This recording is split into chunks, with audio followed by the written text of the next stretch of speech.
Cada dia aumenta o número de igrejas, confirmando a profecia de Jesus que nos últimos dias isso aconteceria através dos falsos cristos e dos falsos profetas. Surge então a grande pergunta: como encontrar a igreja verdadeira? Quais são as marcas que identificam a igreja de Deus? Quantas igrejas a Bíblia afirma serem verdadeiras? Apocalipse capítulo 12, verso 17 diz: Irou-se o dragão contra a mulher, e foi guerrear contra os restantes da sua descendência, os que guardam os mandamentos de Deus e têm o testemunho de Jesus. A palavra mulher, de acordo com a simbologia bíblica, significa igreja. Perceba que a afirmação de João é: irou-se o dragão contra a mulher, no singular e não mulheres, no plural. Isto quer dizer que existe apenas uma igreja que é objeto da ira de Satanás. A igreja na Bíblia é apresentada como a esposa do Cordeiro. Teria o Cordeiro, Jesus, mais que uma esposa? O apóstolo João afirma em João 7, verso 17: Se alguém quiser fazer a vontade dele, conhecerá a respeito da doutrina, se ela é de Deus ou se eu falo por mim mesmo. Paulo escreveu a Timóteo que a igreja do Deus vivo tem colunas e é baluarte da verdade. Para João, quem quer fazer a vontade de Deus e encontrar a igreja verdadeira deve observar a doutrina. Paulo enfatiza as colunas, ou seja, a estrutura que dá apoio e que sustenta a igreja de Deus na terra. Hoje vamos apresentar 8 colunas que sustentam sua igreja. A primeira coluna encontramos em Efésios, capítulo 2, versos 19 e 20. Assim, já não sois estrangeiros e peregrinos, mas concidadãos dos santos, e sois da família de Deus, edificados sobre o fundamento dos apóstolos e profetas, sendo ele mesmo, Cristo Jesus, a pedra angular. A igreja de Deus é edificada sobre o fundamento dos profetas, que é o Antigo Testamento, e está fundamentada no ensino dos apóstolos, que é o Novo Testamento. A Igreja do Deus vivo tem suas crenças fundamentadas em toda a Bíblia. A segunda coluna é apresentada na experiência do carcereiro de Filipos, em Atos, capítulo 16, verso 30, quando perguntou a Paulo e Silas: Senhores, que devo fazer para que seja salvo? Paulo respondeu: Crê no Senhor Jesus Cristo e serás salvo, tu e tua casa. A igreja do Deus vivo deve ensinar que Jesus é o único e absoluto Salvador e intercessor. A terceira coluna é a promessa maravilhosa feita por Jesus em João 14, versos 1 a 3. Não se turbe o vosso coração. Credes em Deus, crede também em mim. Na casa de meu pai há muitas moradas. Se assim não fora, eu vou-lo teria dito, pois vou preparar-vos lugar.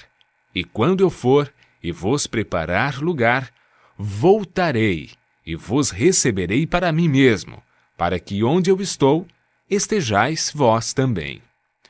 A igreja do Deus vivo deve manter o ensino bíblico da vinda de Jesus nas nuvens, com milhares de anjos, e que todo olho o verá. Nesse dia, os mortos ressuscitarão incorruptíveis, e os vivos serão transformados e reinarão com Cristo no céu por 1000 anos. O apóstolo João apresenta 2 colunas que sustentam a igreja de Deus e que causam ira em Satanás.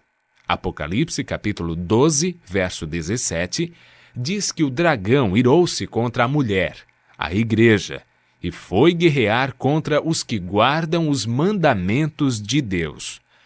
A Bíblia diz que aquele que guardar toda a lei, mas tropeçar em um só ponto, tornou-se culpado de todos os mandamentos.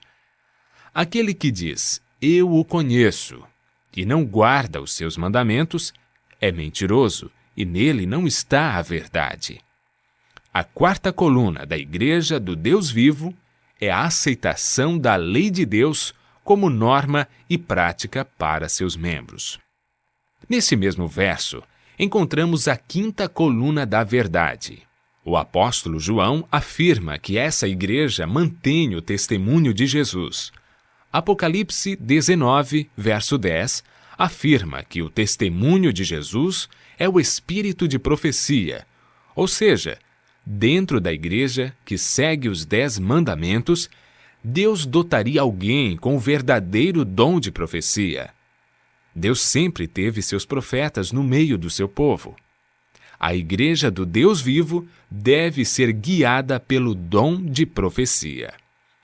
A sexta coluna está relatada no capítulo 58, verso 13 do livro de Isaías. Se desviares o pé de profanar o sábado e de cuidar dos teus próprios interesses no meu santo dia, e se chamares ao sábado deleitoso e santo dia do Senhor, digno de honra, e o honrares, não seguindo os teus caminhos, não pretendendo fazer a tua própria vontade, nem falando palavras vãs. A igreja do Deus vivo não ensina as pessoas a abandonar o quarto mandamento da lei de Deus. Ela aceita o sábado como o verdadeiro dia de adoração a Deus. A sétima coluna da verdade está relatada em Apocalipse, capítulo 14, verso 6. Vi outro anjo voando pelo meio do céu, tendo o evangelho eterno para pregar aos que se assentam sobre a terra, e a cada nação, e tribo, língua e povo. No Apocalipse, anjo significa mensageiro. Temos aqui 3 anjos indo a todos os lugares do mundo. A igreja do Deus vivo deve levar o evangelho eterno a todos. Ela não é um movimento local, estadual ou de poucos países, e sim mundial. A oitava e última coluna é apresentada pelo apóstolo Paulo em 1 aos Coríntios, capítulo 6, versos 19 e 20. Acaso não sabeis que o vosso corpo é o santuário do Espírito Santo que está em vós, o qual tendes da parte de Deus, e que não sois de vós mesmos? Porque fostes comprados por preço. Agora, pois, glorificai a Deus no vosso corpo. A igreja do Deus vivo deve manter o plano original de Deus quanto à alimentação e ao cuidado com a saúde. A igreja do Deus vivo é o baluarte de toda a verdade, em comparação com outras que ensinam parte da verdade. O importante da igreja verdadeira não é o nome, e sim suas doutrinas. Continue ouvindo a voz de Deus.